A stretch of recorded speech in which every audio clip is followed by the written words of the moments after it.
Muy buenas. Querría agradecer a los organizadores del Cuarto Congreso Internacional, Innovación Docente, Educación y Transferencia del Conocimiento la oportunidad de presentar la siguiente ponencia: Cartografía del Nuevo Mundo, Arte y Estética de la Representación. Bien, mencionar brevemente que el interés por la representación geográfica es una cuestión que ha preocupado a las culturas en todas las épocas, y que los recorridos que podamos hacer por la cultura mesopotámica, egipcia, griega, romana, etcétera, podremos encontrarnos tanto con representaciones de tipo astronómico como de tipo geográfico, y por lo tanto no supone ninguna novedad. Otra cuestión es qué es lo que nos encontramos, ¿no? Por ejemplo, uno de los autores más mencionados y más recordados a lo largo de la historia de la geografía, podríamos mencionar que es Ptolomeo, y su texto de geografía, digamos que normalmente es uno de los textos más referenciados. Sin embargo, lo que nos encontramos en él va desde una cierta representación o parte de planteamiento teórico inicial y unas representaciones geográficas posteriores, ¿no? Donde probablemente lo más destacado de aquellas representaciones será que, bueno, que había que prestar atención a los viajeros, y hay que reconocer que esta imagen que se reconstruye a partir de los datos dados por Ptolomeo, pues había una sensación de una Asia tremendamente grande. En cualquier caso, digamos, no deja de ser una aproximación muy razonable del mundo conocido, con los sistemas de coordenadas que después serán fundamentales, latitud y longitud, que, bueno, establecidos por Ptolomeo, después nos han permitido incluso modernamente, en la actualidad, seguir utilizando este sistema de coordenadas de posicionamiento, ¿no? Sin embargo, hay que decir que poco va a influir en la cartografía europea, pues que esta irá evolucionando al margen de la existencia de la obra de Ptolomeo, puesto que no será conocido o no podrá influir en el resto de la cartografía europea hasta después de su aparición, ¿no? Puesto que no se divulgó de una manera generalizada hasta el siglo XV fundamentalmente, ¿no? La aparición de la imprenta permitió que algunas de las traducciones inmediatamente se hicieran populares, y sobre todo se hicieron populares entre los comerciantes por el prurito aquel de tener conocimientos o información de obras de valor cultural importante, más que por su valor científico en aquellos momentos, ¿no? Bien, hay que reconocer que serían los nuevos descubrimientos geográficos, las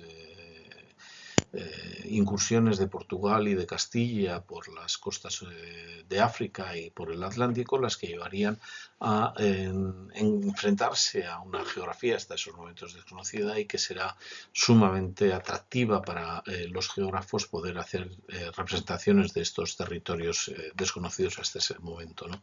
Y luego otra de las cosas fundamentales es que la navegación oceánica que se está dando en estos momentos, tanto por Portugal como Castilla, exige un desarrollo de los conocimientos geográficos para poder facilitar ese tipo de navegaciones. Bueno, por la primera ocasión, digamos, puede ser un viaje de aventura, pero cuando se quieren repetir esos mismos viajes, digamos, hay que tener los conocimientos suficientes para poderlos llevar a cabo sin que se puedan considerar viajes de aventura, ¿no? Y por lo tanto, lo que van a llevar es al desarrollo de una cierta cartografía que va a facilitar la repetición de esos viajes, ¿no?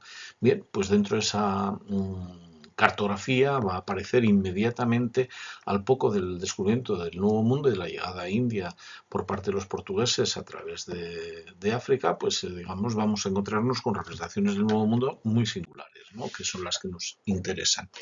Bien, de modo en fin, simbólico, mencionaremos que la evolución de la cartografía se va a desarrollar desde época romana, en la que influirá en gran medida hasta la época medieval europea, en la representación de mapas de rueda, de los que tenemos en esta imagen, de TNO, en la que la representación es completamente simbólica y artística, ¿no?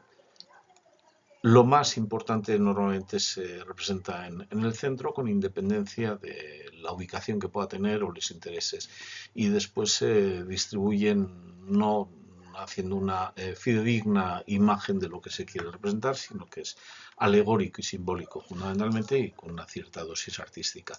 En este caso, digamos que es una imagen que se genera a partir de la obra de San Isidro de Sevilla, de las etimologías, donde das unas explicaciones y a partir de ellas, digamos, se crea este mapa que hemos visto, ¿no? Y después, digamos que destacamos fundamentalmente desde los mapas de Teno a lo que se llama las cartas de transición, ¿no? Estas cartas de transición mantienen todas las características de los mapas medievales, es decir, el simbolismo, la representación artística, pero los portulanos que eran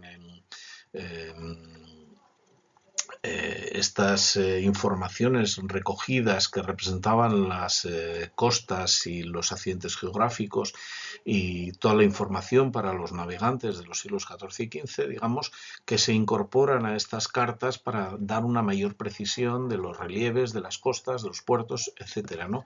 Y van a tener una gran influencia en el desarrollo de esa cartografía. Bien, pues esto va a tener, digamos, una gran importancia, sobre todo en las culturas o en los países que se dedican a estos viajes oceánicos, ¿no? Como portugueses y castellanos, fundamentalmente, que van a dominar en estas viajes oceánicos, como mencionamos, ¿no? Y luego, junto a ellos, estas cartas de transición van a ser las que nos permitan conocer las primeras representaciones del Nuevo Mundo, como vamos a ver. Y estas no son otras que dos fundamentalmente que vamos a mencionar, porque son de un mismo momento y muy interesantes. La primera de ellas de la carta de Juan de la Cosa, de 1500, es posible contemplarla actualmente en el Museo Naval en Madrid, donde digamos que la persona que la firma, Juan de la Cosa, es un navegante en fin, muy conocido que participa en los dos primeros viajes de Colón y que luego participa en otros viajes más al continente americano hasta que finalmente encuentra la muerte en uno de esos viajes en el continente americano a manos de unos nativos. Bien, pues esta es la imagen donde vamos a ir viendo varias cosas, ¿no? Está formada por hojas de pergamino, de piel de ternera, y eso concretamente por estas dos hojas, cuya está cosida en el centro, en la parte media, más o menos por lo que puede corresponder a Italia aproximadamente, pero implica además que, bueno, que el hecho de que se hiciera con las pieles de animales condicionaba, digamos, que los cuellos de animal, pues bueno, deforman o nos conforman, como vamos a ver, el mapa de alguna manera, ¿no? Por otro lado, está ilustrada con tinta y con acuarelas y bellísimamente ilustrada, hay que reconocerlo. Y en este caso, en el lado izquierdo, podemos ver que el Nuevo Mundo está coloreado en verde y el resto aparece sin color, pero con mucha iconografía para poder destacar algunos aspectos, ¿no? Destacan que ríos, puertos o poblaciones se señalan de un modo convencional, como la cartografía al uso en aquellos momentos, ¿no? Y la ornamentación hay que insistir en que es sumamente atractiva. Aquí incorporo en esta imagen un fragmento seleccionado transversal donde podemos ver varias cosas, ¿no? Tenemos tanto al lado izquierdo como la parte superior izquierda y en el extremo derecho rosas de los vientos, que bueno, de cada una de ellas salen rumbos cuyo objetivo en fin, es trazar líneas que van en todos los sentidos, de forma que lo que hacemos son rumbos y que si nos aproximáramos mucho podríamos ver que en realidad lo que están conformando son triángulos, puesto que en la navegación lo fundamental es poder triangular para poder llevar un rumbo determinado, porque el viento nos lleva hacia donde sopla y después hay que rectificar los rumbos y para eso hay que triangular, ¿no? Y que por lo tanto, digamos, tiene esa función de ayudar a entender los rumbos que se trazan y las triangulaciones que hay que realizar en determinados casos para rectificar, digamos, la dirección. Bien, pues entre estas rosas de los vientos podemos ver en el lado de la izquierda, de una manera muy destacada, pues no se ve perfectamente, pero vamos, puedo asegurar que lo que hay es una imagen de la Virgen sosteniendo a San Cristóbal en brazos y que, digamos, es una alegoría que este Cristóbal, bueno, es un homenaje a Cristóbal Colón, o por lo menos esa es la interpretación al uso que solemos hacer, ¿no? Y después podemos ver muy ilustrada la parte africana, donde se identifican o se dibujan a una cantidad de reyes africanos muy destacados, y lo que estamos viendo en rojo por toda la perfil africano, mediterráneo, español, de la península ibérica, costa francesa, etcétera, o por las costas de Asia, son los nombres de los puertos muy destacados para poder tener las referencias de todos los lugares conocidos y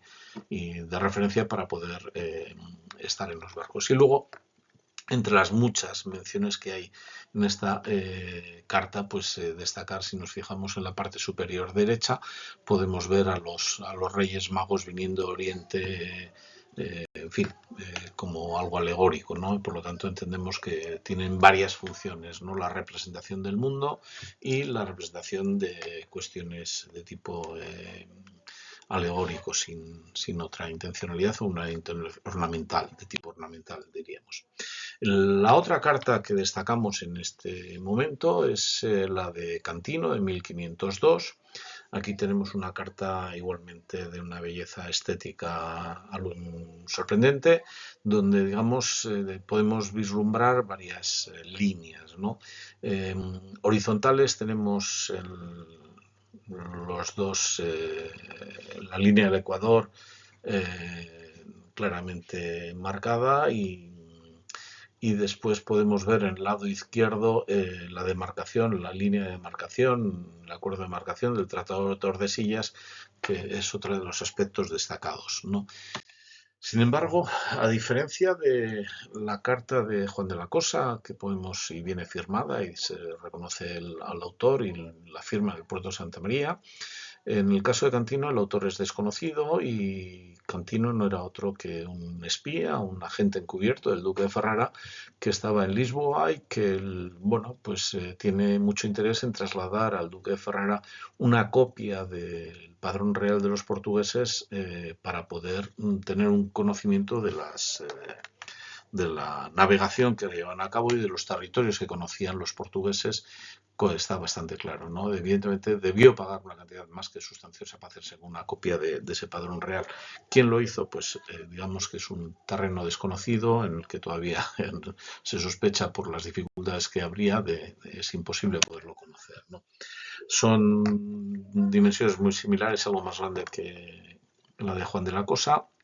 Domina en el centro de África una rosa de los vientos, por lo tanto África es el lugar importantísimo. Europa ocupa un espacio menor, y destaca sobre todo el Índico y Asia en este mapa junto a África. Y además el Tratado de Tordesillas queda claramente marcado en el lado izquierdo, en este recorte que yo presento, donde se incluye Brasil y Terranova o Groenlandia, que son los territorios del norte que también suponían que les podían pertenecer a ellos, ¿no?